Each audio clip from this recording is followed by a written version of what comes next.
Welcome to Mind Portal channel quiz video. इस quiz video में हम upcoming CIL non executive to executive exam से related personnel के कुछ क्वेश्चन डिस्कस करेंगे।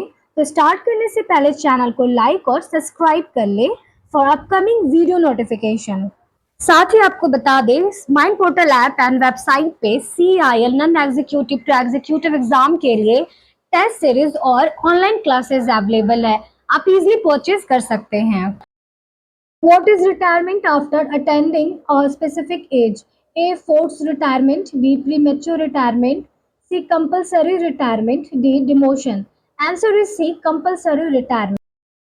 कंपल्सरी रिटायरमेंट इसलिए होती है क्योंकि जब कोई एम्प्लॉय अपने फिक्स्ड एज ऑफ रिटायरमेंट जैसे 58 या 60 ईयर्स कंप्लीट करता है तो उस टाइम उसे ऑटोमेटिकली रिटायर कर दिया जाता है। इसे हम कहते हैं कंपल्सरी रिटायरमेंट। फोर्स या प्रीमेच्योर रिटायरमेंट तब होता है जब किसी को एज के पहले ही रिटायर करना पड़ जाए, जैसे हेल्थ रीजन या परफॉर्मेंस इशू। वही डिमोशन का मतलब होता है रैंक या पोजीशन को डाउनग्रेड करना। इसका रिटायरमेंट से कोई लेना देना नहीं है।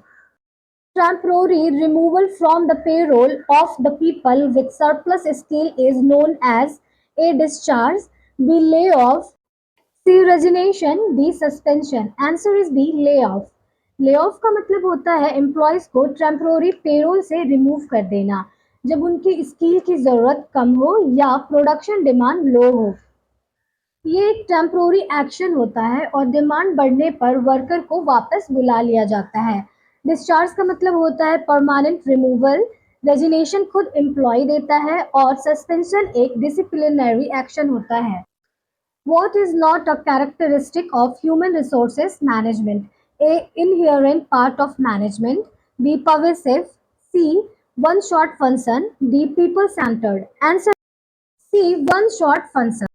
HRM का मेन फीचर्स हमेशा होता है मैनेजमेंट का इनहेरेंट पार्ट, हर जगह परवेसिव और लोगों पर सेंटर्ड। लेकिन HRM एक कंटिन्यूअस प्रोसेस है, कभी भी एक ही बार का काम नहीं होता, इसलिए वन शॉट फंक्शन HRM की कैरेक्टरिस्टिक नहीं है। Which of the following steps is necessary in the HRP process every year to incorporate changes in it to make it more useful? A. Setting aside fund. B. Training. C. Ensuring business objectives. D. Reviewing process. Answer is D. Reviewing process. Human resources planning एक dynamic activity है। हर साल business environment और man power needs change होती है, इसलिए HRP को effective बनाने के लिए रेगुलरली रिव्यू करना ज़रूरी होता है। In which of these forecasting techniques are past staffing levels used to project future human resources requirement? A. Regression analysis. B. Time series analysis. C. HR buzzards. D. Nominal group method. Answer is B. Time series analysis. अगर हम past staffing levels को देखकर future requirement का अंदाज़ा लगाते हैं तो इसे टाइम सीरीज एनालिसिस कहते हैं। इस मेथड में मैन पावर डिमांड को हिस्टोरिकल डेटा के ट्रेंड के बेसिस पर प्रोजेक्ट किया जाता है। Which of the following events can be forecasted with the help of HRP? A. Function of the organization. B. Job description. C. Attrition rate. D. Deciding goals. Answer is C. Attrition rate. Human resources planning का एक main role होता है man power requirement और shortage या exit का अंदाज़ा लगाना। इस प्रोसेस के थ्रू हम अट्रेशन रेट यानी एम्प्लॉय के ऑर्गेनाइजेशन छोड़ने की रेट को फोरकास्ट कर सकते हैं। Which one of the following is not the prominent objective of human resources planning? A. To prevent overstaffing and understaffing. B. To ensure employee availability. C. To provide direction to all HR activities. D. To evaluate the performance of the employees. Answer is D. To evaluate the performance of the employees.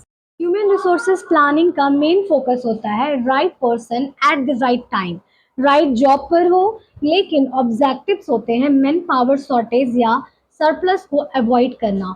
Employees की availability ensure करना और HR activity को एक direction देना। लेकिन performance evaluation HRP का direct objective नहीं है, ये काम परफॉर्मेंस अप्रेजल सिस्टम का होता है। What refer to the stock of employees' skills, knowledge, and capabilities that may not show up in a balance sheet but have significant impact on a firm's performance. A. Human resources planning. B. Human resources management. C. Human capital. D. Number of employees. Answer is C. Human capital. Company की strength सिर्फ building, machine और पैसा नहीं होता। सबसे बड़ी strength होती है उसके एम्प्लॉयज की स्किल्स, नॉलेज और कैपेबिलिटीज। ये क्वालिटीज बैलेंस शीट पे दिखाई नहीं जाती लेकिन फर्म की प्रोडक्टिविटी और परफॉर्मेंस पर डायरेक्ट इम्पैक्ट डालती है। इसीलिए इसे हम कहते हैं human capital. Which is the prerequisite of HR planning? A. Time, money, and resources. B. Helpful in selection. C. Control of wastage of HR. D. Changes in law. Answer is A. Time, money, and resources. Human resources planning तभी effective हो सकती है जब organisation के पास time, money और resources हो। इन्हीं के बेस पर एचआर के डिमांड और सप्लाई को एनालाइज करके राइट एम्प्लॉयड को राइट जॉब पर प्लान किया जाता है। बाकी ऑप्शन जैसे सिलेक्शन में हेल्पफुल या लॉस के चेंजेस प्लानिंग के बाद का पार्ट है, लेकिन पहले स्टेप होता है प्रीरेक्विजिट हमेशा होता है time, money and resources. According to the governing bodies of common laws, the life of trade secret is A. 12 years, B. 15 years, C. 17 years, D. 20 years. Answer is B. 15 years. Trade secret का मतलब होता है कोई confidential business information जो एक company के लिए competitive advantage provide करती है। कॉमन लॉ के गवर्निंग बॉडीज के हिसाब से ट्रेड सीक्रेट की लीगल प्रोटेक्शन नॉर्मली 15 इयर्स तक होती है।